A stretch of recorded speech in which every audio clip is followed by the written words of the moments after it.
Hi, and welcome to video 14, hopefully the last one in our dplyr lecture series here, where we're going to continue with the class lab that we started last time.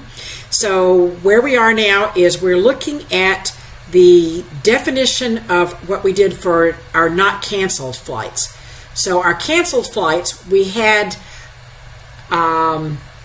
is NA of departure delay or is NA of arrival delay. Which is the most important column? Could we make that a little easier, a little clearer? So to figure that out, how would you do that? So what I'm going to do, as usual, class lab, you should pause the video and try it out yourself, think it through, and then come back. And that's not what I did. Okay, come back again.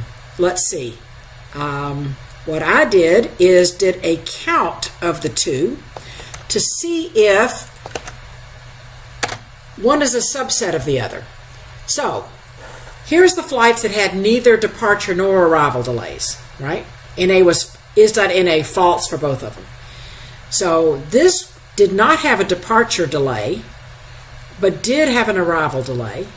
And these had both NAs, it had an NA for arrival delay, did not have an NA for departure delay. These had NAs for both.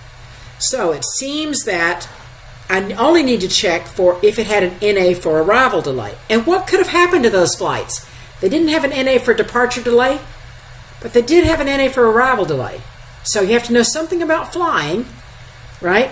But maybe they left, but they didn't get to where they were going. So maybe they got rerouted or something. So that's what I would be looking at. So I would just look at NAs for arrival delays.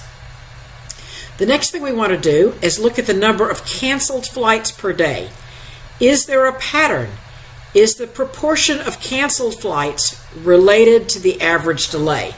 So I want you to spend a few minutes working on that and then come back and see a possible solution. What we want to do is to graph some of this once we've got it so we can see if there's a pattern.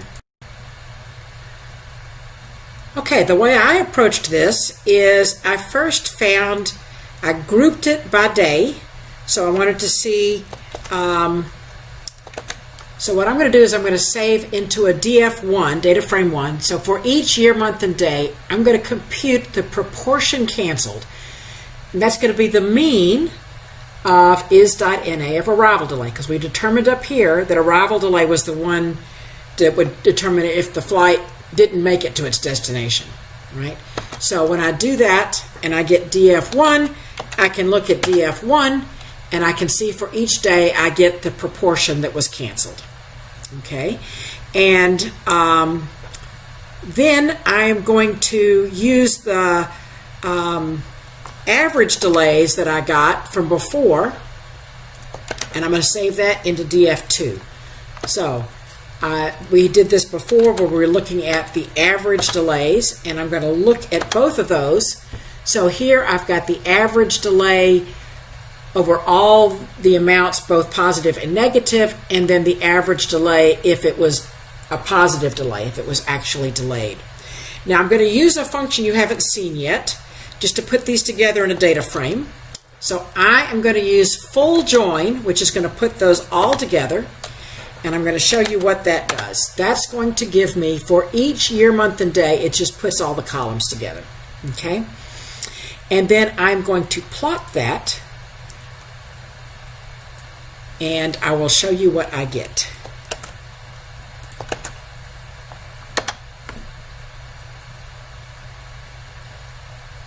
So here I can see in blue, I'm plotting in blue the average delay 2, and I'm plotting in red the average delay 1, where X is the proportion of canceled flights.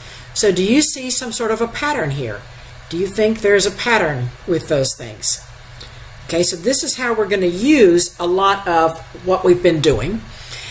We will analyze, then we will plot, and that'll lead us to some more questions. We'll do some more analysis, some more plotting, and so forth.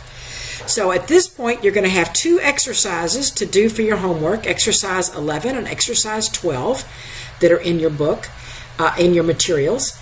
and that will complete your homework for this section. I also wanted to show you briefly an example of how you can do this with a SQL database. So this is a dummy case where I'm just showing you can interface directly with the database, and then you can use the same dplyr sort of verbs to analyze information from your database. So some of you may want to use that later, but I just thought I'd give you a little intro for that here. That'll conclude our videos on this section, and in the next module, basically it will just be a homework assignment where you get to practice all this stuff. Okay?